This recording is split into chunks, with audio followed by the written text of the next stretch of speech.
तेलंगाना जिंदाबाद, भारत जिंदाबाद, भारत जिंदाबाद, आरएसएस मुर्दाबाद, आरएसएस मुर्दाबाद। अल्लाह बरकातहू। मोअज़्ज़िज़ हाज़रीन इकराम, बुज़ुर्गान कौम और मिल्लत, मेरे गयूर नौजवान साथियों, मैं आप तमाम का दिल की गहराइयों से शुक्रिया अदा करता हूं कि आप लोग आज विकाराबाद में मजलिस इत्तेहादुल मुस्लिमीन के जलसे हालात हाज़रा में शिरकत करने के लिए आए हैं। मैं शुक्रगुजार हूं आप तमाम का जो विकाराबाद के असम्बली हल्के से तशरीफ़ लाए हैं। परगी, तांडूर और कोडंगल से भी आप तशरीफ़ लाए हैं। आज के इस जलसे में आपका बेहद शुक्रिया। अल्लाह सुब्हाना व तआला आपको सलामत रखे, आपकी मजलिस इत्तेहादुल मुस्लिमीन की वाबस्तगी को आपके और हमारे नस्लों में सुबह क़यामत तक दायम और क़ायम रखे। आज शही नशीन पर तशरीफ़ फरमा हज़रत मौलाना आदम साहब, जनाब कलीमुद्दीन साहब जो आलमपल्ली जामा मस्जिद के सदर साहब हैं, मौलाना जनाब मुफ्ती बदरुद्दीन साहब खिरत, जनाब अली मरशद मौलाना साहब, मौलाना मुफ्ती इब्राहिम साहब, जनाब हाफिज़ साहब, एडवोकेट रफ़ी साहब, मोहम्मद उस्मान विकाराबाद के मजलिस के सदर, अब्दुल हादी साहब जो तांडूर के सीनियर मजलिसी और मजलिस इत्तेहादुल मुस्लिमीन के सदर हैं, अलीमुद्दीन साहब विकाराबाद के town secretary, Mohammed Aleem joint secretary, Mohammed Shaikh, Mirza Firoz Baig Sahab, Mohammed शरीफ साहब, इब्राहिम शेख साहब, फैयाज़ मोहम्मद साहब,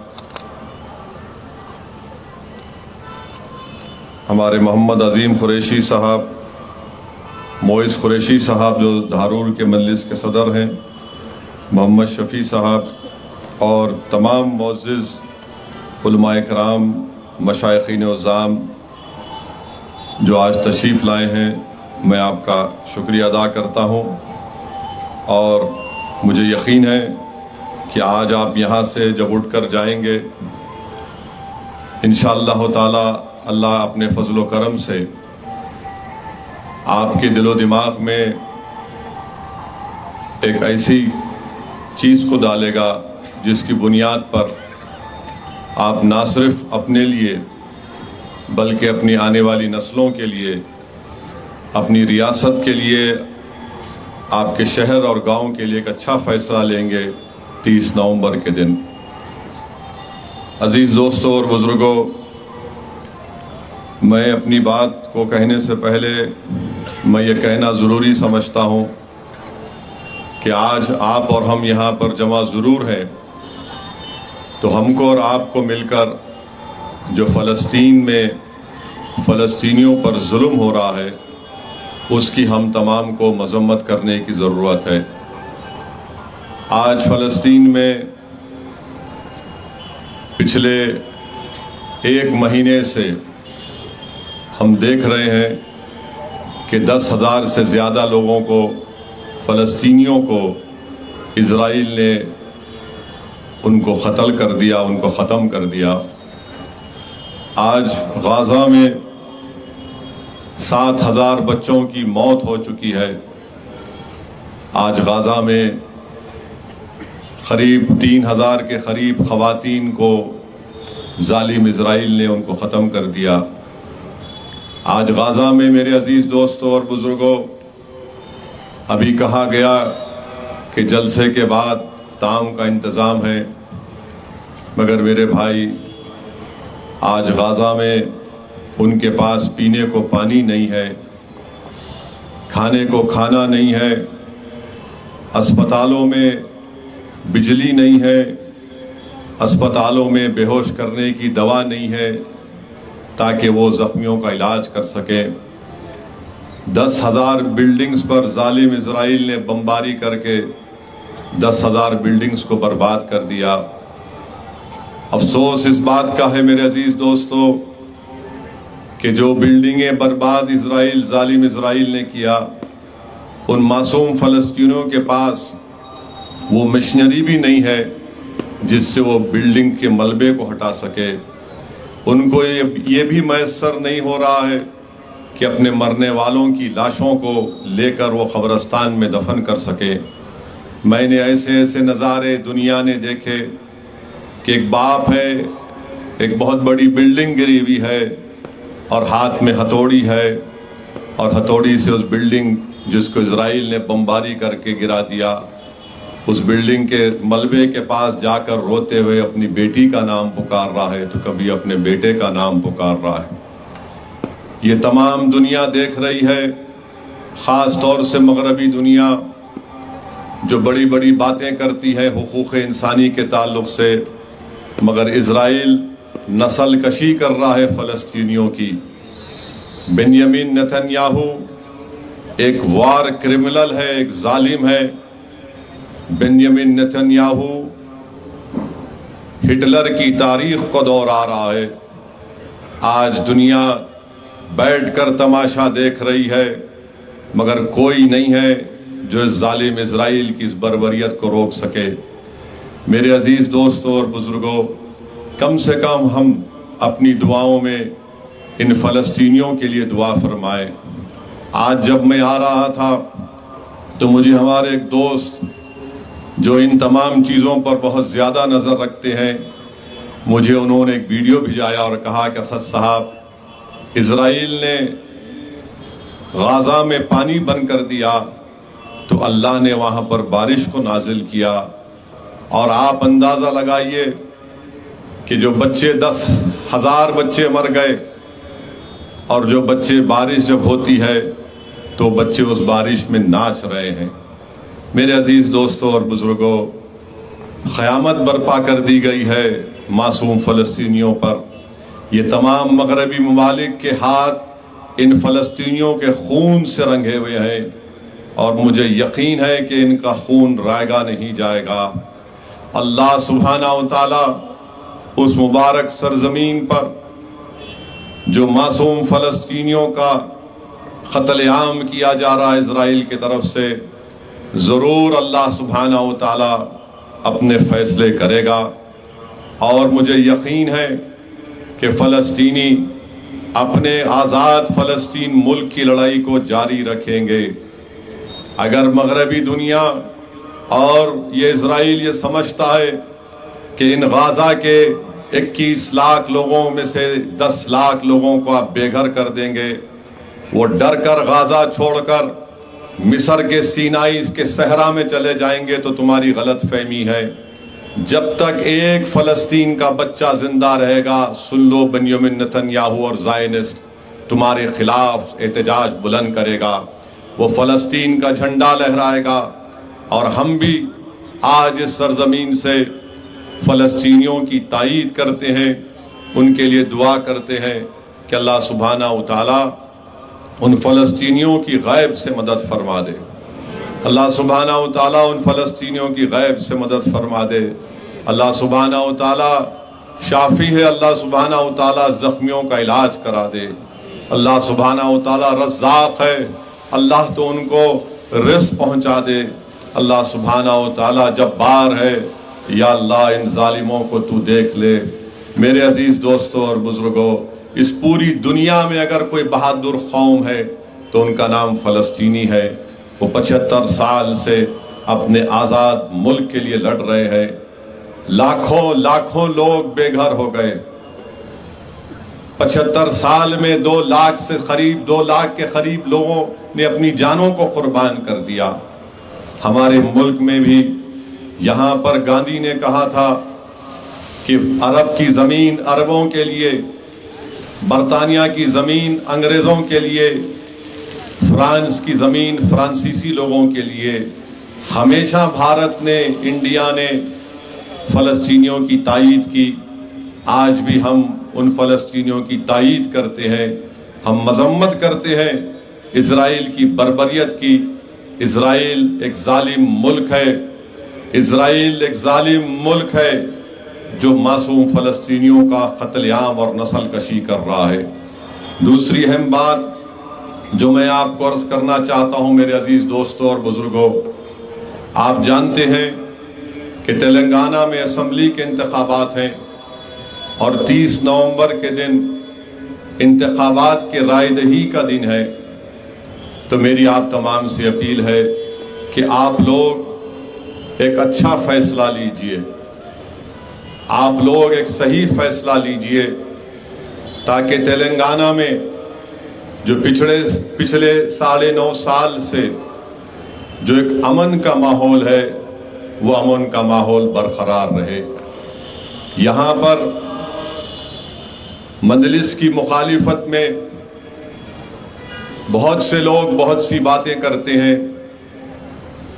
मजलिस ने क्यों ऐसा नहीं किया, मजलिस को ये नहीं करना चाहिए था, मगर मैं उस पे आने से पहले चिवड़ला, विकाराबाद और तांडूर की आवाम का भी शुक्रिया अदा करना चाहता हूँ। आपने मरहूम कायद सालार मिल्लत को 6 मरतबा रुकने पार्लिमान बनाया।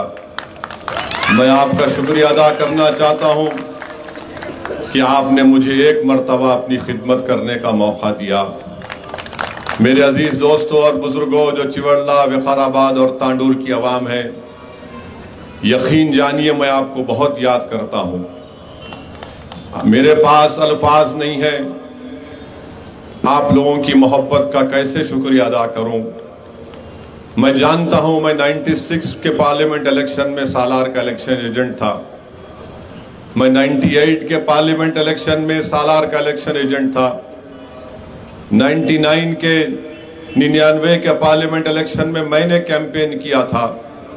मैं आप लोगों की मोहब्बत को सलाम करता हूं मेरे भाई, जो आज वो आपके माँ बाप, आपके बुजुर्ग आज इस दुनिया में नहीं है। मैं दुआ करता हूं कि अल्लाह सुब्हाना व तआला उनकी मग़फ़िरत फरमा दे कि उन्होंने मजलिस को कामयाब किया था उस पार्लियामेंट के इलेक्शनों में।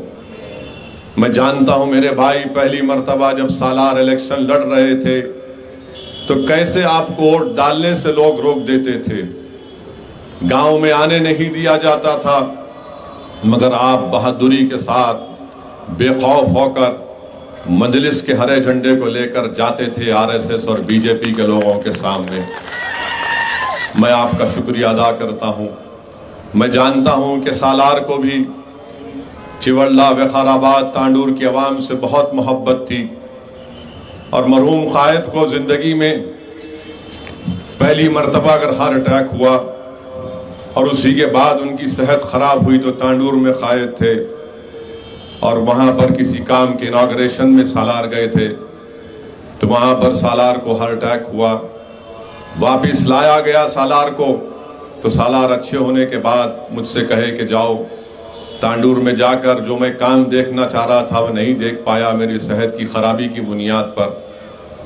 मेरे अजीज दोस्तों और बुजुर्गों, तांडूर में मरहूम छतरी पटेल भी थे, बेइंतहा मोहब्बत करने वाले लोग, बहुत बड़े बड़े लोग थे, आज इस दुनिया में नहीं रहे। मगर मैं आपको यकीन दिला रहा हूँ, असदुद्दीन ओवैसी आपकी खिदमत से महरूम तो हो गया, मगर मैं कभी भी आपका काम, आपकी खिदमत को नहीं छोड़ूंगा। मैं तुम्हारे वोट से तो महरूम हो गया, मगर आपका खादिम था, हूँ और रहूंगा। आपके साथ मैं हूँ, मजलिस आपके साथ है। आप हरगिज ये मत समझिए कि सिर्फ रंजीत रेड्डी आपका एमपी है, असदुद्दीन ओवैसी भी आपका एमपी था और रहेगा इंशाअल्लाह। तो ये मेरा और आपका एक करीबी कनेक्शन है मेरे भाई, एक करीबी रिश्ता है। आपने मजलिस पर बहुत बड़ा एहसान किया, आपने मेरे कायद को पहली मर्तबा एमपी बनाया। लोग नहीं जानते कि सालार सिर्फ 5 या 10 हज़ार वोट से पहला इलेक्शन जीते थे और आप लोगों की बड़ी मेहनत रही। अल्लाह आपको सलामत रखे। मैं ये बात हमेशा कहता हूँ और जब कभी भी आपकी सरजमीन पर आता हूँ मैं आपका शुक्रिया अदा करता हूँ क्योंकि हमको ये सिखाया गया कि जो तुम्हारी मदद करता है तुम उसका शुक्रिया अदा करो और कभी भी उनके एहसान को मत भूलो। मैं एहसान फरामोश कभी नहीं था, न कभी रहूँगा। मैं एक गयूर बाप की औलाद हूँ, मैं एक बहादुर शेर की औलाद हूँ जिसने ज़िंदगी में उसूलों पर कॉम्प्रोमाइज़ नहीं किया, ना हमको सिखाया। तो मेरे अजीज़ दोस्तों, मैं बताना चाह रहा हूँ, हाँ बैठ बैठ, मालूम रात हो गई, आते ऐसे लोग। तो खैर आराम से बिठाओ, बिठाओ बिठाओ बिठाओ बिठाओ, आराम से बिठाओ। तो मेरे अजीज दोस्तों और बुजुर्गों, तीसरी बात जो मैं आपके सामने रखना चाह रहा था इस असेंबली इलेक्शन के बारे में, मजलिस के मुखालिफिन ये बोलते कि मजलिस ने क्या किया। आज आप देखेंगे कि आज के इस जलसे के मजमे को देखकर कांग्रेस और बीजेपी के लोगों को अब नींद नहीं आएगी 30 नवंबर तक इंशाअल्लाह बिल्कुल नींद नहीं आएंगी। अब इसके बाद ये लोग ये शुरू कर देंगे, क्या किए थे बताओ क्या किए। मैं उनका जवाब ये देना चाह रहा हूँ, विकाराबाद ज़िले का नाम विकाराबाद अगर है तो मजलिस इत्तेहादुल मुस्लिमीन की नुमाइंदगी की वजह से है। इसमें कोई कांग्रेस बीजेपी का रोल नहीं था, कोई नहीं था। अभी आप सुने हमारे भाई ने तकरीर में कहा, मैं खुद सीएम के पास जाकर बैठकर कहा कि आनंदगिरी हिल्स नहीं रख सकते आपको विकाराबाद रखना पड़ेगा। और केसीआर ने कहा, असद भाई फोन उठा के बोले, असद भाई बोले नाम डाल दो, विकाराबाद नाम रखो। फिर उसके बाद सुनिए, अभी सुनो अभी बहुत बोलना है। दूसरी बात ये पूछेंगे विकाराबाद जिले के लिए क्या किए इन्हों। आज आ गए मेरे भाई, विकाराबाद में जो रेशन कार्ड है वो 2,41,000 है, जिसमें से विकाराबाद ज़िले में जिसमें से 23,000 के करीब मुस्लिम अक़लियत के रेशन कार्ड है, जिनको 5 किलो राइस आजकल अब फ्री में अच्छा मिल रहा है। अब आप बोलेंगे इसके उसके बाद बोलेंगे दूसरा क्या किए तुम, आसरा पेंशन। विकाराबाद जिले में 1,12,402 लोगों को आसरा पेंशन मिलता, 50,404 बेवाओं को मिलता, उसमें से 8,615 मुस्लिम अक़लियत को आसरा पेंशन मिलता। ये रिकॉर्ड है। और फिर आप बोलेंगे कितना पेंशन आप हर महीना मिलता मुस्लिम अक़लियत को, तो 2 करोड़ सालाना पेंशनों में मिलता, आसरा से हट के भी। विडो पेंशन है, डिसेबिलिटी पेंशन है। फिर ये लोग कांग्रेस के लोग पूछेंगे, अच्छा ये कर दिए, बताओ तालीम में क्या किए। तो कांग्रेसियों सुनो, पोस्ट मैट्रिक स्कॉलरशिप MTF बोलते उसको, इनको नहीं मालूम, थम्स अप है उनको। पोस्ट मैट्रिक स्कॉलरशिप में विकाराबाद जिले में 20,590 मुस्लिम अक़लियत के बच्चों को पोस्ट मैट्रिक स्कॉलरशिप मिला। और पिछले 10 साल में 6 करोड़ 60 लाख रुपए इन बच्चों को दिए गए। फिर कांग्रेस वाले बोलेंगे कि रीइंबर्समेंट ऑफ ट्यूशन फीस में क्या है, तो मेरे भाई उसका भी रिकॉर्ड देता हूं, जरा फोन खोलना पड़ता। ये फोन जो है खिलौना बना हुआ है आजकल, तो कल चेक कर लेना कांग्रेस के लोग जाके इसको। ये आप देखो, reimbursement of tuition fees, reimbursement बोल दिया मैं, रीइंबर्समेंट ऑफ ट्यूशन फीस 10,499 10,499 मुस्लिम अक़लियत के तुलबा और तालिबात को दिया गया। 9.5 साल में 11 करोड़ 20 लाख खर्चा हुआ। ये मजलिस की नुमाइंदगी पर। चीफ मिनिस्टर की ओवरसीज स्कॉलरशिप है ये भी मंजलिस शुरू कराई कांग्रेसियों, तुम नहीं करे। ओवरसीज स्कॉलरशिप में विकाराबाद के 12 मुस्लिम अक़लियत के बच्चों को ओवरसीज स्कॉलरशिप मिल रही जो मुल्क से बाहर यूनिवर्सिटीज में पढ़ रहे हैं। विकाराबाद असेंबली कॉन्स्टिट्यूंसी के 6 बच्चों को मिला, 12 में से 3 का सिलेक्शन हो गया, सेकंड इंस्टॉलमेंट के पैसे आने का है। कितने खर्च हुए विकाराबाद जिले में ओवरसीज स्कॉलरशिप में? 2 करोड़ 12 लाख। शादी मुबारक में पूरे जिले में 7,520 लोगों को शादी मुबारक का बेनिफिशरीज हैं। विकाराबाद असेंबली कॉन्स्टिट्यूंसी में 2,399 लोगों को शादी मुबारक के चेक मिले पिछले 9.5 साल में।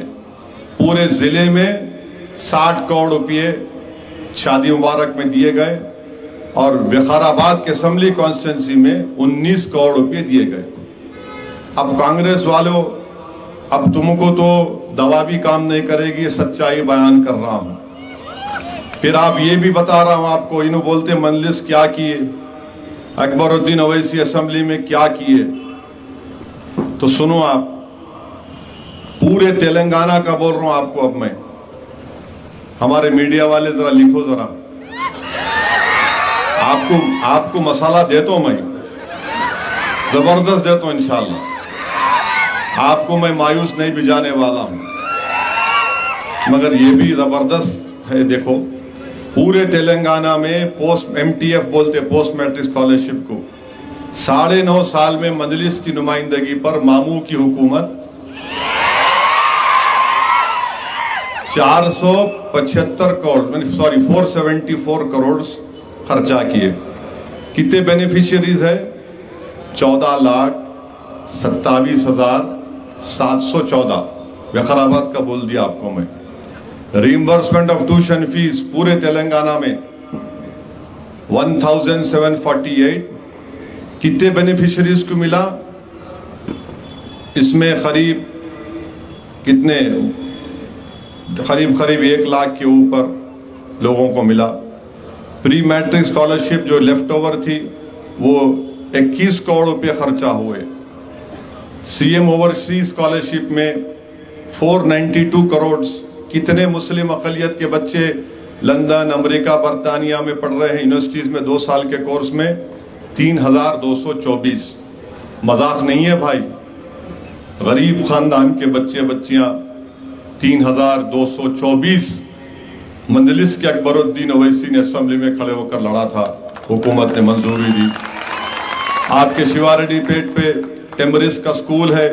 पूरे तेलंगाना में जो टेमरिस के स्कूल हैं 201, 9.5 साल में मंजलिस की नुमाइंदगी पर 3,070 करोड़ के करीब खर्चा हुए, जिसमें से अभी 1,20,000 पढ़ रहे हैं।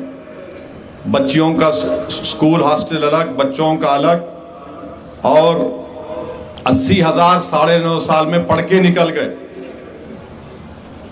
12वीं जमात तक पढ़ के निकल गए हमारे बेटियां और बेटे। अभी 1,80,000 उसमें पढ़ रहे। और इसको अकबरुद्दीन ओवैसी और MLA नुमाइंदगी पर जूनियर कॉलेज में तब्दील किया गया। उन जूनियर कॉलेज में 32,660 मुस्लिम अक़लियत के बेटे बेटियां पढ़ रहे हैं। CDM है, 14 करोड़ खर्चा हुआ। कितनों को फायदा हुआ? 49,310। माइनॉरिटी स्टडी सर्कल है, 17 करोड़ खर्चा हुए। सिविल सर्विस में 700 बच्चों को पढ़ाया गया। दूसरे वेरियस ग्रुप में 9,319।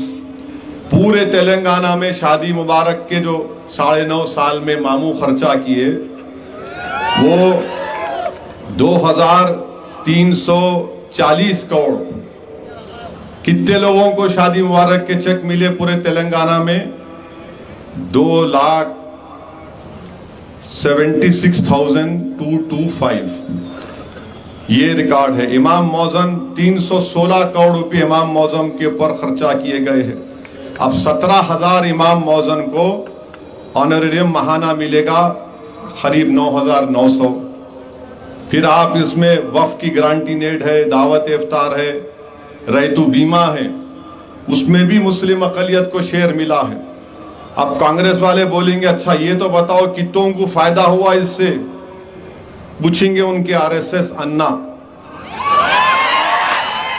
तो आरएसएस अन्ना और उनकी पार्टी को बता रहा हूं, जेईई मेन में 99 मुस्लिम अक़लियत के बच्चे क्वालिफाई हुए, जेईई एडवांस में 9, एमबीबीएस में 11, बीडीएस और अदर कोर्सेज में 129, तेलंगाना की एमसेट इंजीनियरिंग में 1500 मुस्लिम अक़लियत के बच्चे, एमसेट एग्रीकल्चर और दूसरा है 1860, क्लैट लॉ का एग्जाम 11, तेलंगाना का लॉ का एंट्रेंस 152, CUET में 7, TS DEE CT DET में 13, NIFT में 1, HCL टेक BE में 31 CA फाउंडेशन में 2, CS फाउंडेशन में 9, CMA में 7, IIIT RGUKT में 17, पॉलीसेट में 1590। कितने माने ये 17 कोर्सेज में जो टेमरिस्ट में पढ़ के बच्चे निकले, 5450 के करीब बच्चों को, बेटियों को ये कोर्सेज में फायदा हुआ। अब कांग्रेस वालों को और उनकी आंखें खोलने के लिए अगर थोड़ी से भी उनमें सच्चाई को मानने की अहमियत है तो उन्हें छोड़ देना, कांग्रेस पार्टी मामू का खंडवा डाल देना। तो अब कांग्रेस वाले, हमारे दलित भाइयों का भी बोल रहा हूं, हमारे हिंदू भाइयों का, बैकवर्ड क्लास के भाइयों का भी, कल्याण लक्ष्मी शादी मुबारक में पूरे तेलंगाना में अब तक 13,01,000 के करीब नंबर है। इसमें अक़लियतों का हिस्सा कितना है? मुस्लिम अक़लियत का 21% है, 21% है। SC ST BC minority overseas scholarship में 6,821 लोगों को फायदा हुआ है। SC ST BC minority overseas scholarship में कितना हिस्सा मुस्लिम अक़लियत का है? मुस्लिम माइनॉरिटीज का 47.26, यानी 3,224 मुस्लिम अक़लियत के बच्चे बच्चियों को ओवरसीज बाहर जाकर कोर्स कर रहे, पढ़ रहे हैं। पूरे तेलंगाना में रेजिडेंशियल स्कूल 1022, टेमरिस के कितने हैं? 205। कितना शेयर है? 20%। फिर कितने बच्चे ये पूरे रेजिडेंशियल स्कूल में गवर्नमेंट के पढ़ रहे? 6,22,000। कितने मुस्लिम अक़लियत के हैं? 1,31,000। परसेंटेज क्या है? 21%। जो टोटल बजट है SC ST BC minority welfare department का, वो 91,000 करोड़ है 9.5 साल का। कितना अक़लियतों का कितना है? 12,000 करोड़ रुपये। परसेंटेज क्या है? 13.18। इसमें रैतु बीमा और वो शादी मुबारक नहीं है, 12,000 करोड़ रुपये। आसरा पेंशन पूरे तेलंगाना में कितने हैं? 44,12,310।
मैं आपके सामने अर्ज कर रहा था, आसरा पेंशन 44,12,310 है।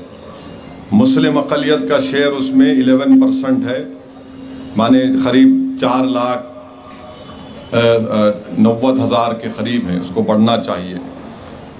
अब आपको ये भी बताना चाह रहा हूँ कि अगर 12,000 करोड़ तो बता रहा हूँ, मगर हर साल अगर आप देखेंगे तो कम से कम 5 से 6,000 करोड़ अक़लियतों के लिए मामू खर्च रहे, और उसमें रैतु बंधु ऐड कर लो, रैतु बीमा कर लो, आरोग्यश्री, KTR किट्स कर लो, तो मेरे ख्याल से हर साल अक़लियतों को 5,000 से 6,000 करोड़ मिल रहे हैं।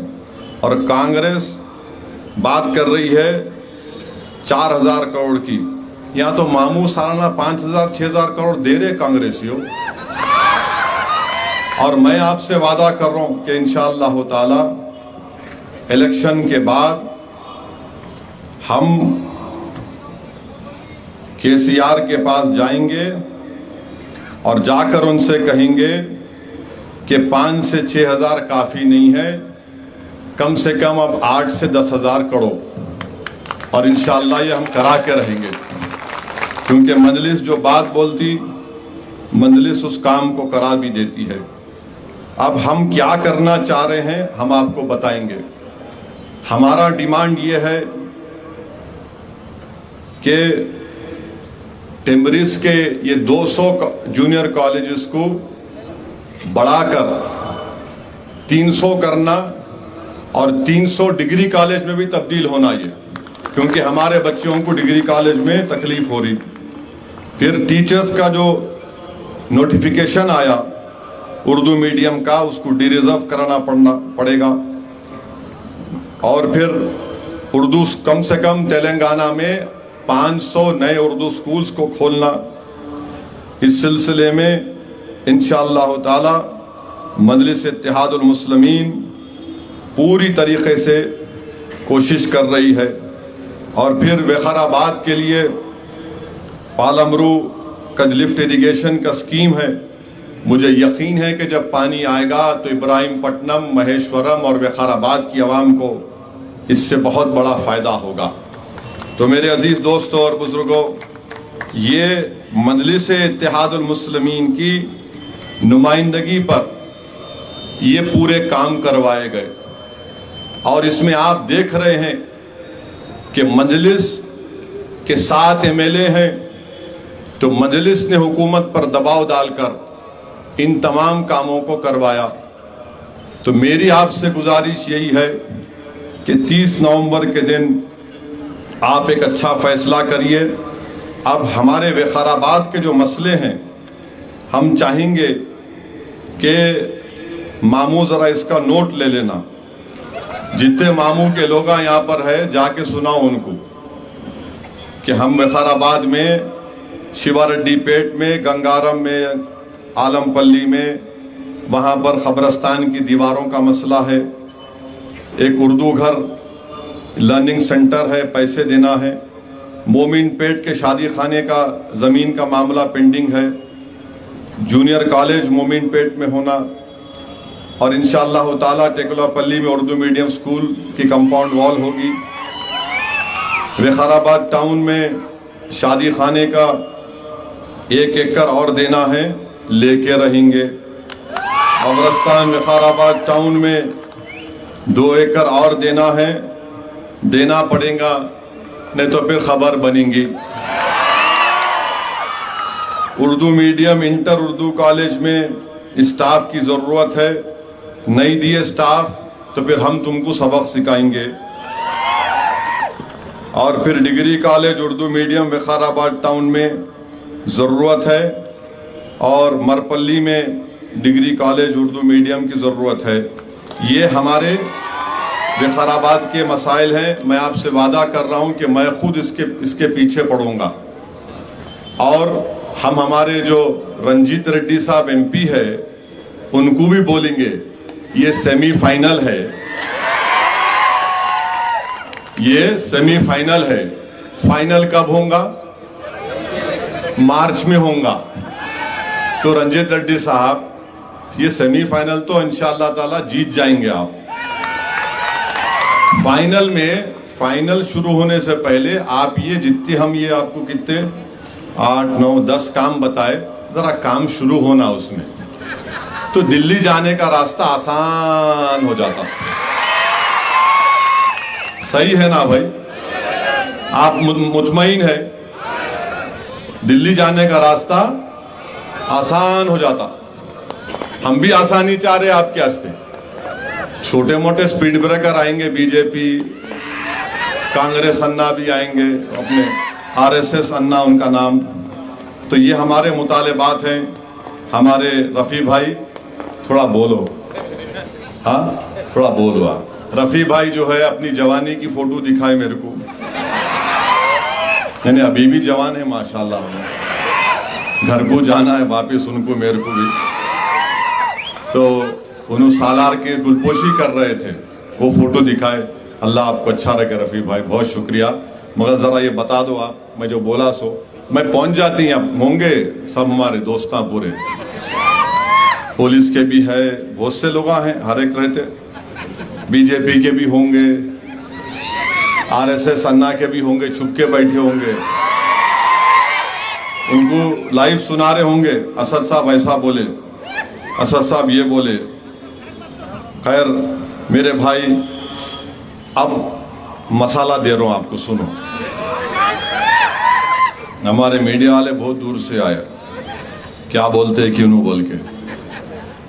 तीसरा इल्जाम कांग्रेस पार्टी का यह है आजकल कि असदुद्दीन ओवैसी गोशा महल नहीं लड़ते। और क्यों नहीं लड़ते? 2009 में राजशेखर रेड्डी सीएम बने, अरे 4 में बने। मेरे अच्छे ताल्लुकात थे उनसे, क्योंकि मैं एमएलए भी था उनके साथ। 2009 में मुकेश बने, मुकेश गौड़, हम उनकी मदद करें, उन्होंने जीत गए। 2014 में उन्होंने क्या हुआ, उन्होंने इलेक्शन लड़े, हार गए, हम नहीं लड़े। फिर 2018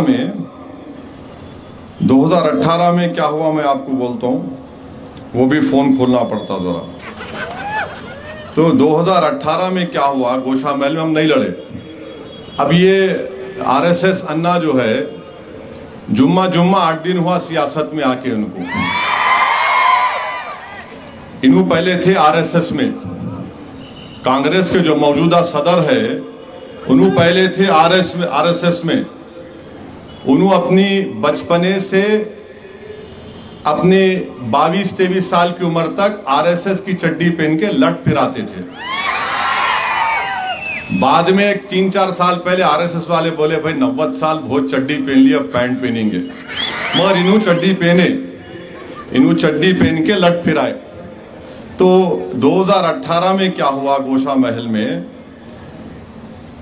61,000 के करीब उनको मिले, मलून को। तो बीजेपी को, माने सॉरी गलती से बोल दिया, बीजेपी। टीआरएस को मिले 44,000। कितना फर्क है भाई? 44 इनको, 61 इनको। कितना है? मैथ्स में मैं जरा कमजोर हूं। आरएसएस अन्ना तुम्हारे को आता मैथ्स? 44 से 61 कितना फर्क है बोलो आप? हाँ,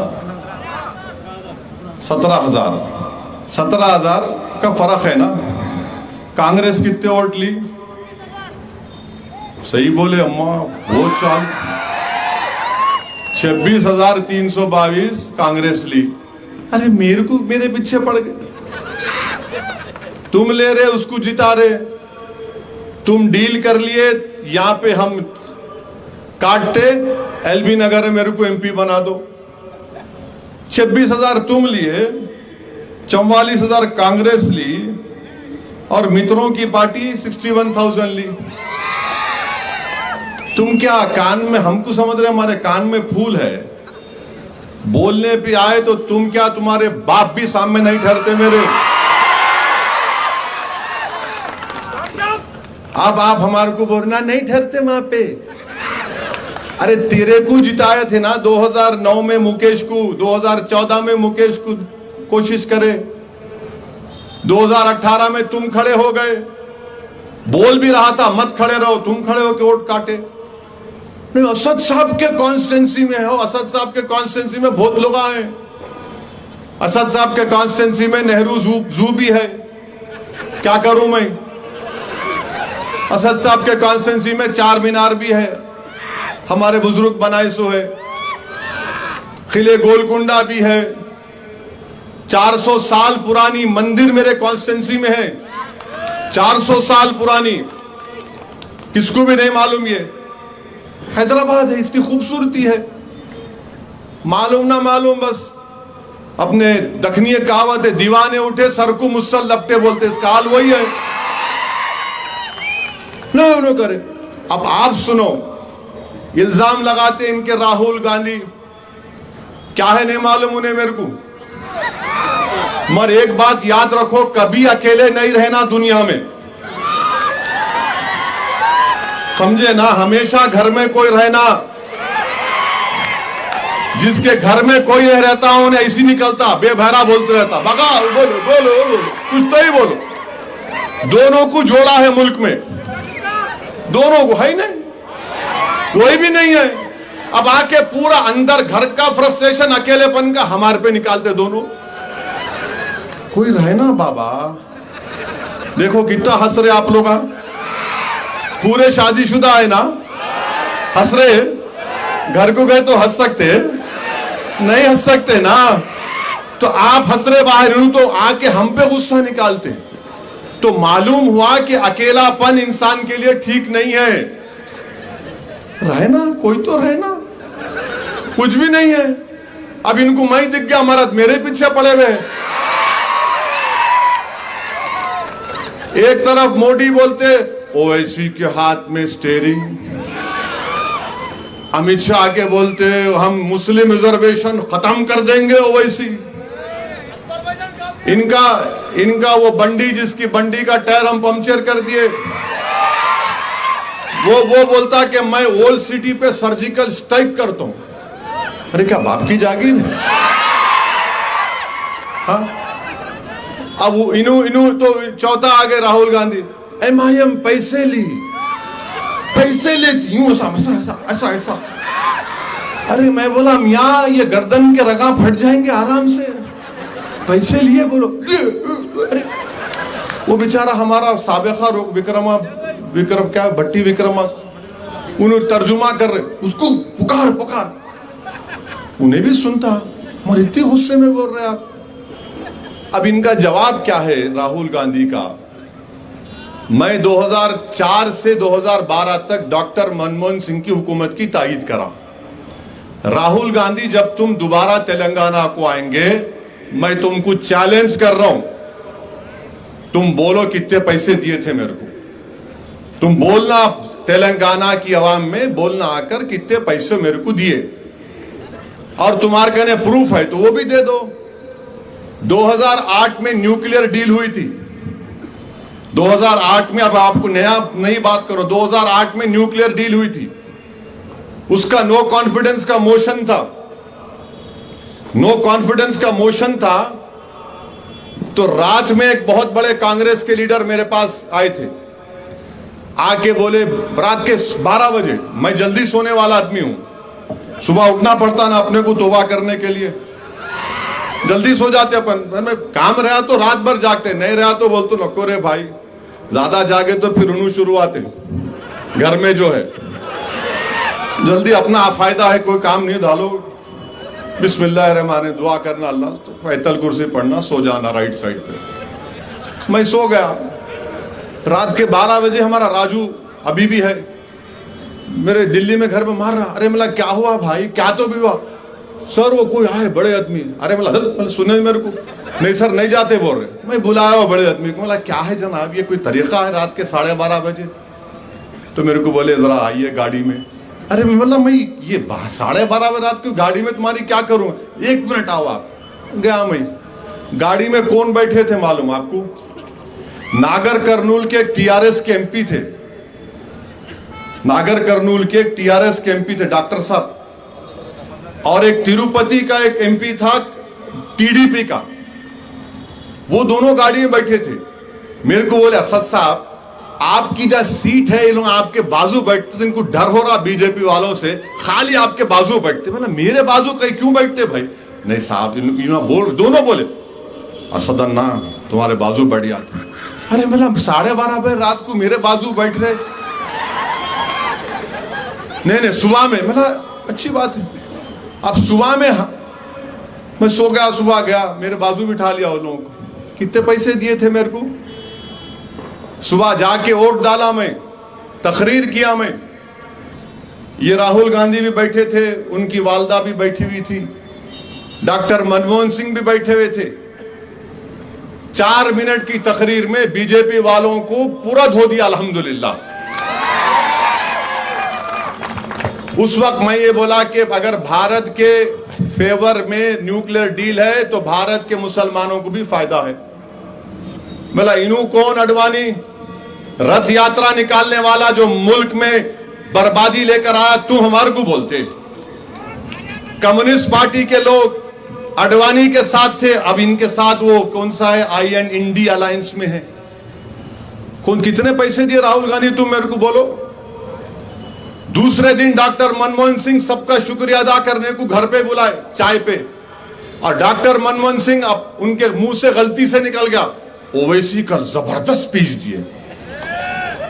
कितने पैसे दिए थे मेरे को? तो सोनिया गांधी बीच में आके बोले लालू यादव जरा मेरे को देखे। मैं उनको देखा, मेरे को देखे तो मैं देखता हूं किसको भी। तो सोनिया गांधी माशाल्लाह वो औरत बहुत बुर्दबारी है, उसमें बेटे में नहीं है। तो उन्होंने बोले नहीं सब अच्छा बोले, ऐसा बोले। प्रणब मुखर्जी का प्रेसिडेंट का इलेक्शन था, उस यूपीए की मीटिंग में मैं बोला देखो उस वक्त के आंध्र प्रदेश में आपके तेलंगाना के एमएलए क्रॉस वोटिंग करेंगे, क्योंकि तकरीबन तेलंगाना के एमएलए मामू के टच में आ गए थे। हम मामू के खिलाफ थे नहीं थे, हम तेलंगाना के खिलाफ थे, खुल के बोल रहा हूं मैं। और मैं बोला उधर आंध्रा के एमएलए जगन के साथ चले जाएंगे। मीटिंग हो गई।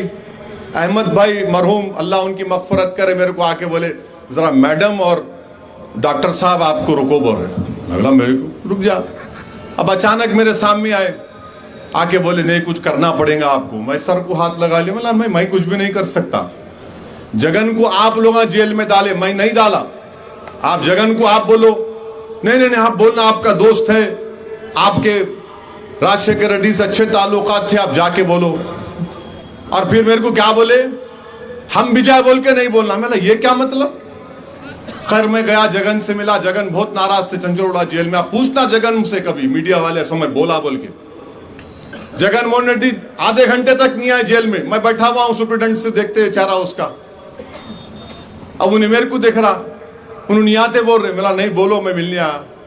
आखिर में वो जगन मोहन रेड्डी जो है एक सुपरस्टार के साथ चलते हुए ऐसा निकल के आए, ओ असद भाई अब आए आप, मैं इतने महीने से जेल में हूं। मेरा मालिक ये जो जितने कांस्टेबल है पूछो, मेरे कॉन्स्टिट्यूंसी के मैं पूछता था आपका हाल कैसा है। खैर बहुत देर बात हुई, लंबी गुफ्तगू। उन्होंने बोले ठीक है असद भाई आप बोल रहे ना, आप बाहर जाकर मीडिया को बोल दो।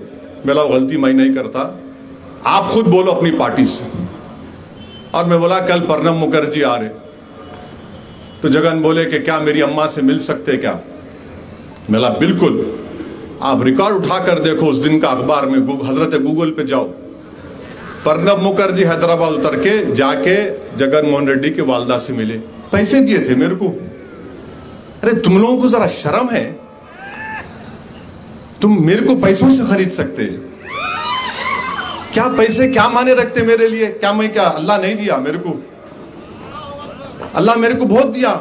सबसे बड़ी दौलत जो अल्लाह मेरे को दिया वो रसूल अल्लाह सल्लल्लाहु अलैहि वसल्लम का उम्मती बना हम तमाम को। दुनिया की सबसे बड़ी दौलत है। ये दीवानों को मालूम ही नहीं वो दौलत क्या होती। तुम दुनिया की दौलत, अरे मेर करें तो दीन और दुनिया की दौलत है, उनके सदक़े में सब मिल रहा, मिलता रहेगा मेरे को। तुम लाख कर लो कुछ नहीं होता मेरे को, क्योंकि कमली वाले का करम है, दुआएं हैं अहले दिल की। अभी लोग बोलते पैसे लिए, अरे तुम कौन सा पैसा देते रहे मेरे को? तुम्हारे दुनिया की दौलत तुम लाके रख दो, थूक दो उस पे मैं अल्हम्दुलिल्लाह। तुम मेरा जमीर, मेरा ईमान नहीं खरीद सकते। बीजेपी से पैसे लिए बोल रहे ना, तो याद रखो आज अवाम में बोल रहा हूं मैं। रसूलुल्लाह सल्लल्लाहु अलैहि वसल्लम की मस्जिद नबवी में था, मैं जुम्मे की नमाज पढ़ के निकल रहा था, तो एक साहब ऐसी बोले, मैं उनका हाथ पकड़ लिया, मैंने चलो रसूलुल्लाह सल्लल्लाहु अलैहि वसल्लम के सुनहरी जालियों के पास तुम खड़े रह के बोलना ये बात। तुम सुनहरी जालियों के सामने, आका के सामने खड़े रह के बोलना कि सदुद्दीन पैसे लिया, मतलब चलो मेरे साथ, तुम चलो। बोला मैं, मिला इस बारगाह से बड़ी कोई बारगाह दुनिया में नहीं है, चलो बोलो। आओ आका के सामने खड़े रह के बोलो, बोलो तुम। और जो दुनिया में मेरे को बोल रहे, तुमको अशर में ये बोलना पड़ेगा। अल्लाह होगा और तुमको ये इल्जाम लगाने वालों, तुमको अल्लाह के सामने बोलना पड़ेगा। तुम तैयार हो जाओ उस दिन के लिए। तुम मेरे को बोलते, अरे मुझे जुनून है मंजलिस को फैलाने का। क्या गुनाह है मंजलिस को मैं फैलाऊंगा तो? कौन सा गुनाह कर रहा हूं मैं? पैसे लिए, पैसे लिए। अरे तुम्हारी तरबियत पैसों के ऊपर हुई होगी, मेरी तरबियत ईसार और कुर्बानी पर हुई है। हमेशा हमारे मरहूम बाप, और अल्लाह मेरी अम्मा को अच्छा रखे, हमेशा मेरी अम्मा सोने से पहले सिखाती थी, आज भी वही बोलती कि अल्लाह पे नजर रखो, अल्लाह पे नजर रखो, अल्लाह से उम्मीद रखो। अरे हम वो सुन के बड़े हुए, दौलत दिए, पैसे दिए। अरे तेरे काय के पैसे रे? पैसे पैसे कितने पैसे देते? इनका अजीब मामला है। और राहुल गांधी ये समझते कि मैं नेहरू परिवार का हूं तो मैं आसमान से टपका, तुम आसमान से नहीं टपके, कोई आसमान से नहीं टपका। इस भारत में कोई खानदान पानदान नहीं चलेगा। जो मेहनत करेगा, जो जज्बा रहेगा, जो मन चला रहेगा, जुनूनी रहेगा, लोग उसके पीछे जाएंगे। पैसे लिए, बताओ कितने पैसे दिए, तुम बताओ। और तुम राहुल गांधी, अब बोल रहा हूं, मेरे को कई कांग्रेस के लोग दिल्ली से फोन करके बोले, आप राहुल को नहीं बोलना था, फैमिली को नहीं बोलना था। अरे मैं बोला, कई की फैमिली रे? कौन सी फैमिली? किसी फैमिली को नहीं मानता मैं, सब बराबर है, कोई बड़ा छोटा नहीं है। तुम बड़े तो मैं तुम्हारा बाप का बड़ा हूं, याद रखो। कोई बड़ा छोटा नहीं, सब बराबर है। तुम्हारे पास जो चमचे पलते होंगे वो तुमको बड़ा समझते। जब भी तुम्हारे से मिला, आंख में आंख डाल के बात की, और बात वैसे ही करूंगा मैं। राहुल गांधी ये बोलो, तुम अमेठी हार गए, मैं नहीं था। स्मृति ईरानी से तुम्हारी डील क्या हुई बोलो? मैं नहीं था ना, था मैं लड़ा इलेक्शन, हार गए। कौन दिए पैसे उनको हारने को? इन्हों 2019 का लोकसभा चुनाव लड़े, इन्हों पार्टी के प्रेसिडेंट 50 पे आके दम तोड़ दिए। मोदी से कितने लिए तुम बताओ मेरे को? आप कितने लिए राहुल गांधी तुम मोदी से बताओ? कितने पैसों में तुम बिके मोदी के सामने बताओ देश को? अपना इलेक्शन हार गए, वायनाड में जीते। क्यों जीते? क्योंकि वहां पे 30% असदुद्दीन ओवैसी है। तुम आके हमारे को बोलते हैं। याद रखो, तुम्हारी हर बात का जवाब देने को तैयार हूं मैं। कोई पैसों से खरीद नहीं सकता। हां, तुम मोहब्बत दिखाओ, मैं अपना सब चीज कुर्बान करने को तैयार हूं। तुम अगर लड़ने को आओगे तो मैं मर जाऊंगा, मगर तुम्हारे सामने सर नहीं झुकाऊंगा कोई ताकत के सामने। आप हमारे को बोल रहे हो ऐसा करे, वो करे। अच्छा, मैं तो बोल दिया राहुल गांधी को आओ। कई को बोलते प्यारे, तुम वायनाड छोड़ो, अमेठी तुम जाने वाले नहीं है, फिर हारते तुम वहां पे। अगर तुम गए अमेठी को तो मैं हारो राहुल गांधी तुम्हारे खिलाफ इंशाअल्लाह ताला आऊंगा। मैं खाली आके जरा दौरा करके जाता हूं, खाली एक मस्जिद में जाके नमाज पढ़ के सलाम वालेकुम भाई, तुम्हारा फकीर आया है, मेरी लाज रख लो, इतना ही बोलूंगा बस। देखेंगे क्या होता फिर। और फिर उन्होंने खत्म हुए तो इनका पीसीसी का प्रेसिडेंट, इन्हों आरएसएस से आए। मेरी बात यकीन करो आप, मैं जिम्मेदारी के साथ कह रहा हूं, इन्हों आरएसएस से आया, ये पीसीसी का प्रेसिडेंट। इसकी शुरुआत आरएसएस से हुई, इसकी जिंदगी जब तक रहेगी आरएसएस में ही रहेगा। और आरएसएस की खूबसूरती है कि आरएसएस सब कुछ छोड़ती है। ऐसा तू वहां जा, तू यहां जा, तू उधर जा, तू इधर जा। तो इन्होंने शुरू की आरएसएस, फिर उसके बाद इन्होंने बीजेपी में बीजेपी में गए। 1999 में असेंबली का इलेक्शन, बाई इलेक्शन हुआ, सैयद सज्जाद साहब का इंतकाल हो गया, कारवान का। अफसर खान लड़े, किशन रेड्डी पहला इलेक्शन मंडली से लड़के हार गए, डिच्चा मारने को आए, उल्टा मामला हो गया। मैं अपनी आंखों से ये आरएसएस अन्ना को किशन रेड्डी के साथ काम करते देखा। फिर बाद में आरएसएस बोली नहीं तू छोड़ दे, टीडीपी में चला जा। टीडीपी की साइकिल पे ऐसा बैठा, नायडू की साइकिल को ही तोड़ दिया पूरा। तो नागपुर से आरएसएस का हुक्म हुआ कि अब तू चले जा कांग्रेस में। कांग्रेस में चले गया। अब ये ऐसा इंसान है जिस किसी इमारत पे बैठता उसको बिठाता, उन्हें पूरा डिमोलिश करते। तो कांग्रेस के गांधी भवन को मोहन भगवत कंट्रोल कर रहे। कांग्रेस का निशान क्या है? पंजा। हाथ किसके हाथ में है? आरएसएस के हाथ में है। और ये हमको बोलता है, क्या बोलता है? असदुद्दीन ओवैसी की शेरवानी पे चले गए उन्होंने, हमारी शेरवानी पे आ गए उन्होंने। तो मैं आपको एक बात याद दिलाना चाह रहा हूं, हिटलर के जमाने में 60 लाख यहूदियों को कत्ल किया हिटलर। हम उसकी मजम्मत करते हैं, गैस चेंबर में भी डाला, उनको कैद खाने में डाला, 60 लाख यहूदी मर गए। मगर मरे एकदम नहीं। हिटलर क्या किया? पहले जितने यहूदियों के बड़े बड़े सियासी कायदीन थे उनके कपड़ों पर पहले हमला करता था हिटलर। ये तारीख है। ये इनके कपड़े देखो, यहूदियों के कैसे कपड़े हैं, गंदे कपड़े हैं। इनके कपड़े देखो, इनके कपड़े देखो। उसके बाद क्रिस्टल नाक मूवमेंट हुआ, पिक्चरें बनाई गई यहूदियों के खिलाफ। उसके बाद 60 लाख यहूदी मारे गए। तो ये शख्स भी अब जब कपड़े पे हमला करना शुरू किया, वो हिटलर की तारीख को दोहरा रहा है। ये आरएसएस अन्ना, पहले कपड़े पे हमला करो, उसके बाद क्रिस्टल नाक का मूवमेंट होगा, उसके बाद फिजिकली इनको हार्म करो।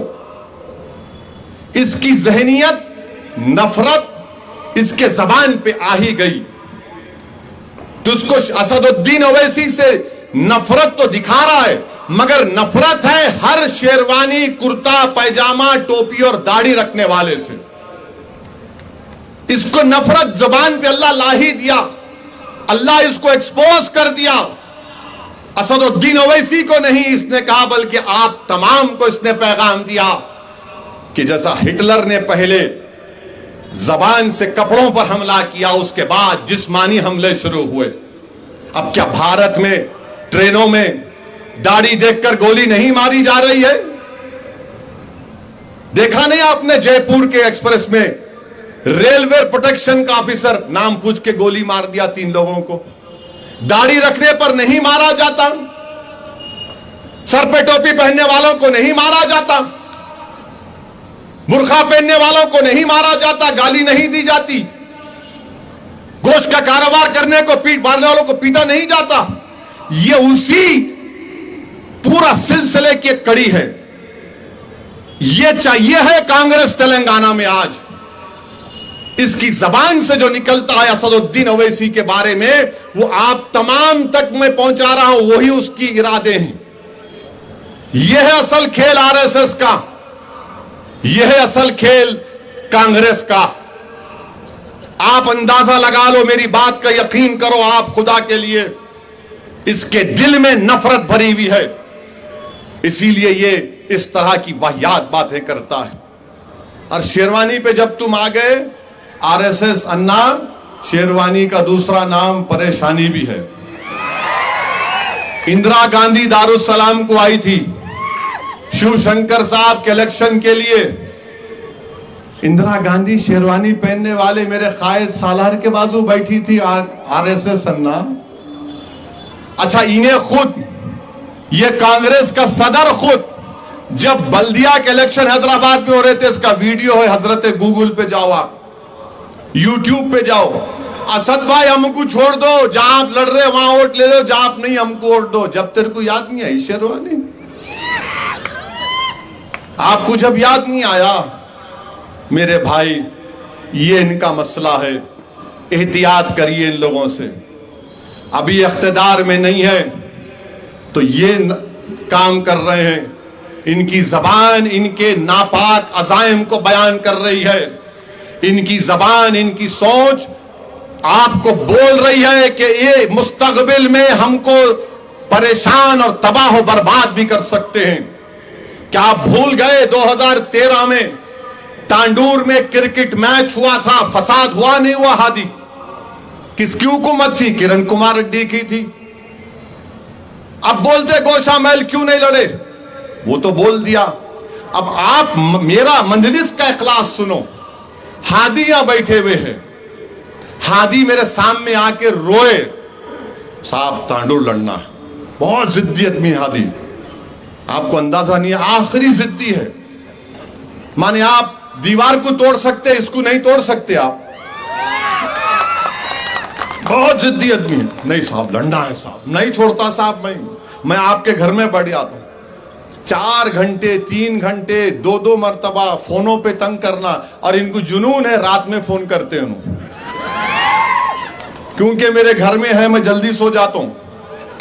हादी फोन कर, साहब सो तो नहीं गए, फोन उठाना पड़ता, बहुत जरूरी बात करना। क्या हुआ हादी, सब ठीक तांडूर में? नहीं साहब एक कैंडिडेट खड़ा करेंगे। मेरे भाई इस शख्स के आंखों में आंसू थे, मैं समझा के हादी को लपटा के बोला छोड़ दे हादी, अपने को मुस्तकबिल को देखना है, गरीब बच्चों को देखना है, रियासत को देखने का है। मैं सलाम करता हूं हादी को, सर झुका के बोला साहब आपका हुक्म है, मैं सलाम कर रहा हूं, जा रहा हूं।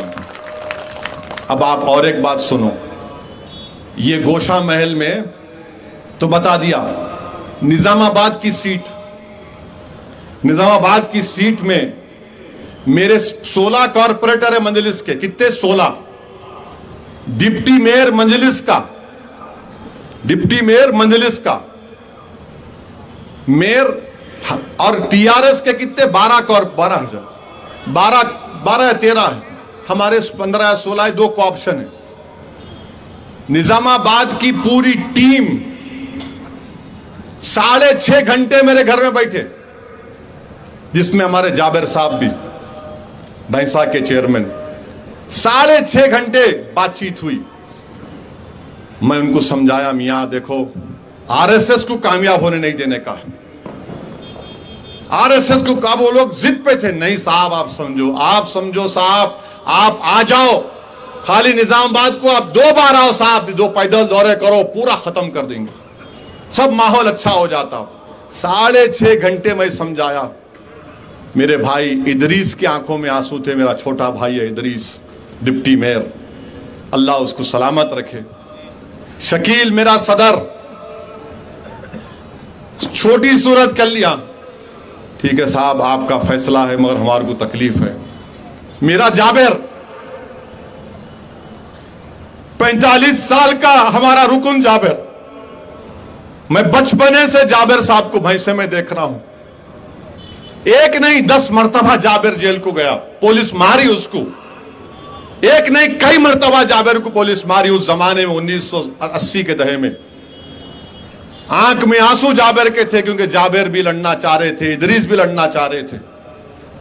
मैं उनको समझाया, नहीं मियां आरएसएस जीत जाती भाई, आरएसएस को रोकना है, अपने को रियासत को देखना है, अपने बच्चों के मुस्तकबिल को देखना है। अरे बोले, उन लोग बोले साहब हम जीतेंगे तो रोकेंगे ना, मिला ये हम नहीं कर सकते। 6.5 घंटे 27% और 44%। शर्म करो कांग्रेसियों, तुमको मालूम ही नहीं हम कितने कुर्बानियां देते, हम कितना सोचते हर चीज के बारे में। आप समझते आसान है मेरे को इन हमारे जमात के लोगों को समझाना, ये भी इंसान है, इनके भी ख्वाहिशात है, इनको भी ख्वाहिश है कि आगे बढ़ना, हम एमएलए बनना, हम लड़ेंगे, पार्टी को आगे बढ़ाना है हमारे को। आप अंदाजा लगाइए कितना मुश्किल काम था जाबिर साहब को, इदरीस को समझाना, मगर अल्लाह इन तमाम निजामाबाद के मेरे जिम्मेदारों को अल्लाह सलामत रखे। बोले ठीक है साहब, जब आप बच्चों के मुस्तकबिल की बात कर रहे, जब आप रियासत तेलंगाना को मजबूत बनाने की बात कर रहे, तो हमारे जो छोटे मोटे ख्वाहिशात है कोई माने नहीं रखते। हम इसको कुर्बान करने को तैयार है, मगर अपने बच्चों के मुस्तकबिल को कुर्बान होने नहीं देंगे। ये मजलिस ने किया। अब हुआ क्या, मैंने लड़ा तो कौन चले गए वहां पे निजामाबाद में? कौन गए निजामाबाद में? कौन गए? उन्हों चले गए। अब उन्हों चले गए तो कोई कुछ नहीं बोल रहा। आरएसएस सन्ना तो गूंगे बन गए उधर। यहां क्यों नहीं लड़े, वहां नहीं लड़ा, मैं क्यों नहीं लड़ा आपके लिए? उन्हों चले गए वहां पे। पहले कामारेड्डी में बोले नहीं सीएम मेरे को हराने आ रहा, हराने आ रहा, फिर वहां चले गए। अब वहां किसको हराने आ रहे? वहां आप किसको हराने आ रहे? बताओ मेरे को, बताओ मेरे को, किसको हराने आ रहे वहां पर आप? ये जो कांग्रेस के दुम छल्ले फिरते, बोलो मेरे इखलास पर, मेरे पार्टी के इखलास पर तुम उंगली नहीं उठा सकते। महबूब नगर से हमारा वहां पे और एक जाबेर है, हादी है, वहां भी एक हादी है महबूब नगर में, अब्दुल हादी। तो लोग बोले साहब लड़ो ना महबूब नगर, लड़ेंगे हारेंगे क्या होता? बोला नहीं मियां, नहीं मियां, अगर ये सोचना पड़ेगा। उनको घंटों लग गए समझाने में। फिर आपके कई सीटें हैं, सब लोग अपनी अपनी ख्वाहिश को दबा लिए। क्यों? रियासत तेलंगाना के मुस्तकबिल को बचाना है, इन बच्चों का मुस्तकबिल खुशगवार रहना। हम तेलंगाना को वो जगह बनने नहीं देंगे जहां पर लोगों के घरों को तोड़ दिया जाता है। हम तेलंगाना को जगह नहीं बनने देंगे जहां पर एनकाउंटर किया जाता है। हम तेलंगाना को वो जगह बनने नहीं देंगे जहां पर हिंदू और मुसलमान एक दूसरे से लड़ेंगे। हम तेलंगाना को जगह बनने नहीं देंगे जहां पर हर मजहबी त्योहार पर झगड़ा होता है। यह मजलिस की सोच है और तुम हम पे उंगली उठाते। अरे तुम जानते भी नहीं है हमको कितनी मोहब्बत है अमन से, कितनी मोहब्बत हमको हमारे इन नौजवान बच्चों से है। मजलिस ने फैसला लिया, आसान फैसला नहीं है मेरे लिए। कम से कम 7-8 दिन मैं सोचता रहा मैं क्या कर रहा हूं, मगर मेरा दिल मुतमईन था कि मैं जो कुछ किया सिर्फ अल्लाह के लिए किया। मैं अपने लोगों को मना लूंगा, इनके घर में जाके इनको लपटा लूंगा, मैं जाबिर के पास जाऊंगा। आप अंदाजा लगाइए कि 45 साल पुराना मजलिस का रुकून है जाबिर। आज भी आप देखो दीवानों की तरह फिरता कैसा निर्मल यहां वहां, और कांग्रेस हम पे इल्जाम। आप क्यों लड़ रहे निजामाबाद, बताओ मेरे को। आप सोचो मेरे भाई, ये लोग किसकी मदद कर रहे हैं। इसीलिए मेरी आपसे अपील है कि दोस्त और दुश्मन की पहचान आपको होना चाहिए। ये लोग इलेक्शन इसलिए लड़ रहे हैं ताकि मोहन भगवत को खुश किया जा सके। ये पूरी पार्टी मोहन भगवत के कब्जे में आ चुकी है। हैदराबाद में मलकपेट का इलेक्शन कौन लड़ रहा है? कांग्रेस बीजेपी मिलकर लड़ रही है। नामपल्ली में कौन लड़ रहा है मजलिस से? कांग्रेस बीजेपी मिलकर लड़ रही है। क्या हम नहीं देख रहे जमीन पर क्या हो रहा? मगर इंशाअल्लाह ताला मलकपेट से बलाला जीता था और जीतेगा इंशाअल्लाह ताला। नामपल्ली से माजिद मेयर जीतेगा इंशाअल्लाह, एमएलए बनेगा इस इलेक्शन में। अच्छा, किसको नामपल्ली का टिकट दिया मालूम? राहुल गांधी। मालूम किसको दिए? अच्छा एक बार सोचो आप, विकाराबाद में कोई आके बोल दिया विकाराबाद में 2 लाख मुसलमान रहते, उसमें से 1.5 लाख जुनूनी है, आप वोट देते उसको? नहीं, सही से बोलो, वोट देते? अरे जोर से बोलो। अरे और आरएसएस सन्ना आपको नहीं सुनी आता, जरा ऊंचा सुनते हो। आप वोट देते? उनको टिकट दिए राहुल गांधी, उसको टिकट दिए। मां कॉन्स्टिट्यूंसी लो 2 लाख मुस्लिम्स, 1,50,000 फेनेटिक। ये कोई बात है? नहीं नहीं नहीं, ये ठीक नहीं है। ये आप किसी वोटर की तौहीन नहीं कर सकते। मुखालिफत करो मेरी, आप तौहीन नहीं कर सकते मेरी, आप मेरी बेइज्जती नहीं कर सकते। आपने किया, राहुल गांधी को ऐसे ही लोग होना, राहुल गांधी को ऐसे ही लोग होना जो तौहीन करते आपकी। आप समझो मेरी बात को, पहचानो इन लोगों को। आप अच्छा फैसला लो। और आरएसएस ये चाहती है कि तेलंगाना में कोalition गवर्नमेंट बनना, ताकि 5 साल तेलंगाना में गड़बड़ रहे, हालात खराब हो जाएं, और उसके बाद फिर आरएसएस समझती है कि यहां पर तेलंगाना में बीजेपी इख्तिदार पे आ जाएगी। तो मामू का भरपूर साथ दो, मामू का भरपूर साथ दो। जहां मंजलिस 9 है वहां मामू को भी हराएंगे हम, मोदी को भी हराएंगे हम, राहुल को भी हराएंगे हम, और कोरंगल में आरएसएस अन्ना को भी हराने की जिम्मेदारी आपकी है। कोरंगल में आरएसएस अन्ना को घर को भिजाएंगे आप। तो ये काम आपको और मेरे को करना है, ये काम आपको और मेरे को करना है। बीजेपी का यही प्लान है, कोalition बन गए तो हम पैर अटका देंगे। तुम पैर वार नहीं अटकाते, हम कबड्डी खेल के खींच देते तुम्हारे को इंशाल्लाह। तो बीजेपी यही चाह रही, देखो आप। तो मालूम हुआ कि आरएसएस अन्ना मोहन भगवत के साथ है।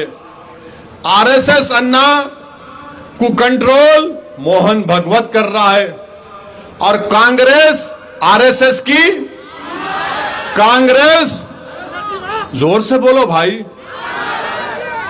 डर रहे क्या? अरे ये बोलो जोर, कांग्रेस आरएसएस की,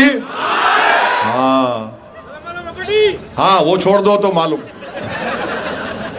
उन्होंने बोल रहे आरएसएस अन्ना, हाँ क्या हुआ, किसको? अच्छा ये अभी बोलता हूं। तो ये मामला इनका है, और आरएसएस बीजेपी को कंट्रोल करती। तो आप ये देखो खेल कैसा हो रहा है। मामू भी नहीं समझ रहे, मामू को अब समझ में आएगा मैं बोलने के बाद, अरे असद भाई ये बोले, मगर मामू जरा नाराज भी होंगे, मेरे को भी बोले। हम बताना चाह रहे कि हम इंशाअल्लाह ताला राजेंद्र नगर भी जीतेंगे और जुबली हिल भी जीतेंगे। वहां पे सिटिंग एमएलए मामू का है, हम लड़ेंगे उनसे इंशाअल्लाह ताला, नहीं बिच्चे नहीं हटेंगे। अब वहां पे जुबली हिल में उन्होंने एक को बैट फिराने वाले को ला लिए, कहीं को लड़ रहे वहां पे उनके खिलाफ। अरे मेला क्या क्या क्या वो क्या बोलते, जम्मा अटका खेल रहे, वो खेलते ना पत्थरों को खेल रहे क्या है?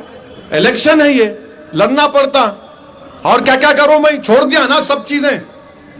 119 में 9 लड़ रहा हूं, तुम 110 लड़ो ना, पूरा मैदान तुम्हारे को छोड़ दिया। नहीं, असद भाई के पीछे खाली, पूरा तेलंगाना का इलेक्शन असद भाई के पीछे होने वाला है।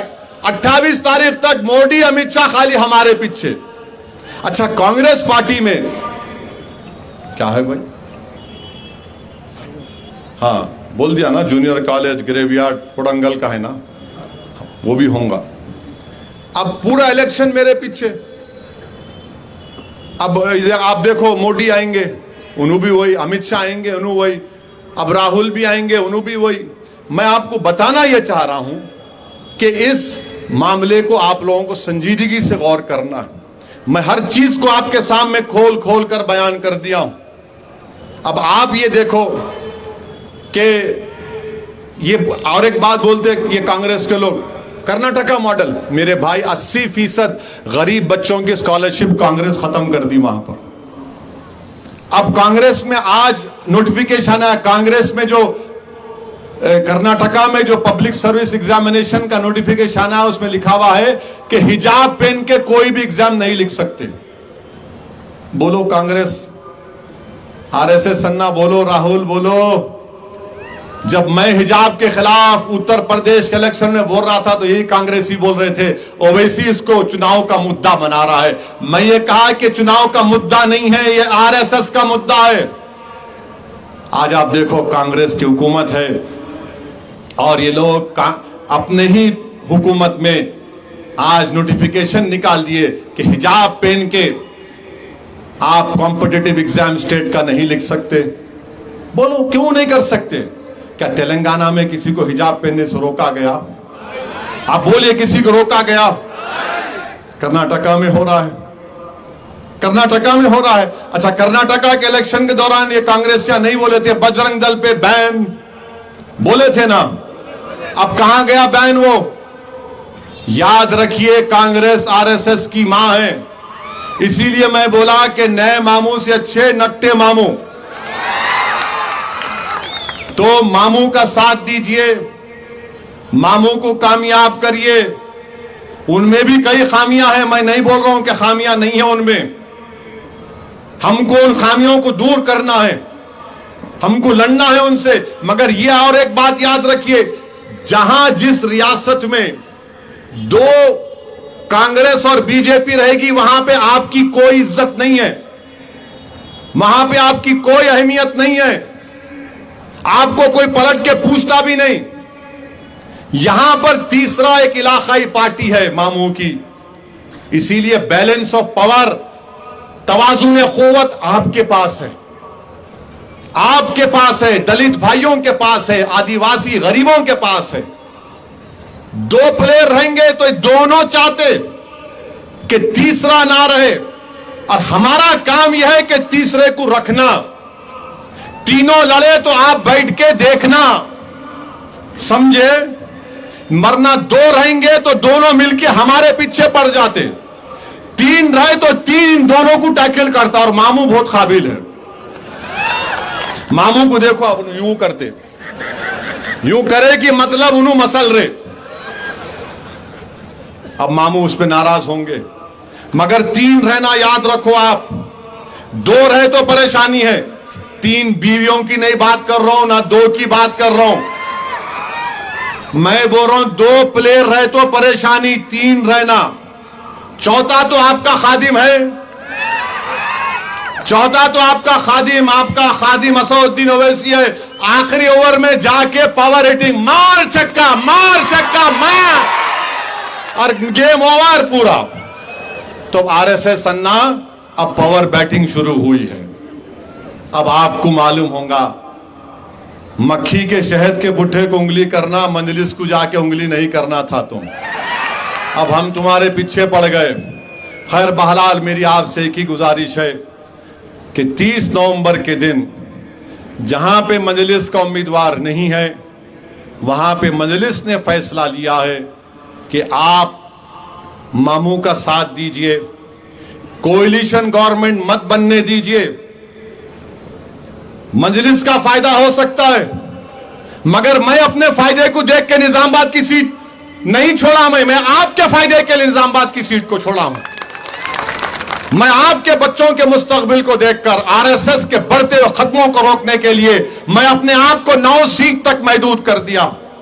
मेरे पार्टी में आज भी लोग नाराज हैं मुझसे। मेरा छोटा भाई अकबर मेरे दिल का टुकड़ा है, मेरा भाई, मेरा कलेजा है। बहुत तकालीफ मसाइब उठाया वो अपनी जिंदगी में। 2 दिन तक अकबर खाली सलाम करके चले जाते थे। अकबर आके मेरे को बोले क्या करे भाई आप ये। मेरी पार्टी में भी कोई लोग, बहुत लोग शिकायत करे क्या कर रहे आप ये। मैं समझाया उनको, मिला भाई आपने मुझे इख्तियार दिया, मैं फैसला लिया, मगर मेरी नीयत में इखलास है। मैं अपने तेलंगाना के मुस्तकबिल को बर्बाद होते हुए नहीं देख सकता। मैं आपके उजड़े हुए घरों पर अपना सियासी महल तामीर नहीं करूंगा, ना कभी क्या ना करूंगा इंशाअल्लाह ताला। जिस दिन तेलंगाना में किसी बच्चे को मारा जाएगा, क्या तुम नहीं देखे कि हथकड़ियों में गोलियां मार दी गई? क्या तुम नहीं देखे कि बुलडोजरों के घरों को तोड़ दिया गया? मैं वो सियासत नहीं कर सकता, ना कभी करूंगा। हां, मंजलिस को फैलाने का जुनून है, मगर जहां पर बात आपके मफादात की हिफाजत करने की आएगी, हम अच्छा फैसला लेंगे और अच्छा फैसला लेते आए। मेरे अजीज दोस्तों और बुजुर्गों, मेरी आपसे इल्तिजा है कि आप मेरे इस फैसले की लाज रख लो। आप तमाम से मेरी अपील है कि आप मेरे इस फैसले के, अल्लाह में से दुआ करता हूं कि अल्लाह मैं अल्लाह से यही गिड़गिड़ा के दुआ करता हूं, या अल्लाह तू मेरी दिलों का हाल तू जानने वाला है। तेरी दौलत तू जो मुझे दिया, तेरे हबीब को उम्मती बनाकर, वही सबसे बड़ी दौलत है। मुझे इससे बढ़ के कोई दौलत नहीं चाहिए मेरे भाई। मैं आज असर की नमाज पढ़ रहा था चिवड़ला की एक मस्जिद में। वहां के मस्जिद के सदर साहब इतनी मोहब्बत से पेश आए, मेरे को सर माथे से पेशानी पे चूमे, लपटा लिए और बोले आप हमारे एमपी थे असद साहब, यहां पर आए थे आप। ये दौलत कहां से मिलती भाई मेरे? करोड़ रुपये रखने वाले को ये मोहब्बत नहीं मिलती जो आप मोहब्बत देते हैं। आज मैं दौरा कर रहा था जुबली हिल कॉन्स्टिट्यूंसी में, लोग, मैं एक साहब से जाके हाथ मिलाया, लोग बोले नहीं साहब इन्हों जरा भयके हुए है। मेरा नहीं भयके हुए नहीं है, मैं देख रहा हूं इनको। मैं जाके हाथ मिलाया, मिलाते हाथ पकड़ के बोले मेरा शेर आ गया, मेरा शेर आ गया। मेरे भाई ये मोहब्बत कहां से, कौन खरीदेगा इस मोहब्बत को? बोलो कौन खरीदेगा इस मोहब्बत को? एक गूंगी औरत से मिला जिसको बेजुबान है याकूतपुरा के खलंदर नगर में। देखो आप वीडियो, मेरे को बुला के बोल रही, इशारों से बोल रही, और उसके बाद उसने कहा कि मैं उनको डाली। मैंने मेरे वालिद को डाले? बोले हाँ हाँ सालार को डाली। कौन कौन ये कहां से लाएंगे? कौन खरीदेगा इस दौलत, इस मोहब्बत को? मैं तो इसमें ही खुश हूं, इसी में खुश हूं। 3-3 घंटे धूप में पैदल चलते, जब ऐसे लोग मिल जाते तो जिस्म में ताकत आ जाती। जब आप लोग दुआ देते कि अच्छा काम कर रहे, करते रहो, काफी है। मेरे भाई हम लोग सिर्फ आपसे, आपकी दुआओं का मोहताज था और हमेशा रहूंगा। मेरी आप तमाम से अपील है कि 30 नवंबर के दिन इस रियासत को बचा लो। आप इस रियासत को बचा लो, खुदा के लिए मेरी बात सुनो। आप एक हो जाओ। मैं पूरे इखलास के साथ, जिम्मेदारी के साथ कह रहा हूं, इस रियासत को बचा लो। इस रियासत को वो जगह मत बनने दो मेरे भाई जहां पर राजस्थान में जुनैद और नसीर को राजस्थान से कांग्रेस की हुकूमत ने उठाकर हरियाणा में ले जाकर जला दिया जाता है। एक जुनैद नसीर मर गए और नहीं मरने चाहिए। मैं अपनी सियासी ताकत का इजाफा जुनैद नसीर की मौत पर नहीं कर सकता, उनके इंसाफ के लिए लड़ना भी है। मेरी आपसे अपील है कि इन तमाम बातों पर गौर करिए, एक अच्छा फैसला लीजिए। विकाराबाद से मामू को कामयाब करिए, परगी से मामू को कामयाब करिए, तांडूर से मामू को कामयाब करिए, चिवड़ला से मामू को कामयाब करिए, कोडंगल से आरएसएस अन्ना को घर में बिठाइए। आरएसएस अन्ना को घर में बिठाइए। तो आप तमाम लोग, मेरी आपसे गुजारिश है कि हाथ उठाकर आप बता दीजिए कि 30 नवंबर को आप मामू का साथ देंगे। आप तमाम लोग मामू को तीसरी मर्तबा इस रियासत की जिम्मेदारी देंगे? देंगे? आप कामयाब करेंगे मजलिस को? 9 सीट पर कामयाब करेंगे? तो मेरे साथ नारा लगाइए, तेलंगाना जिंदाबाद, भारत जिंदाबाद, भारत जिंदाबाद, आरएसएस मुर्दाबाद, आरएसएस मुर्दाबाद। अस्सलाम वालेकुम व रहमतुल्लाहि व बरकातुहू।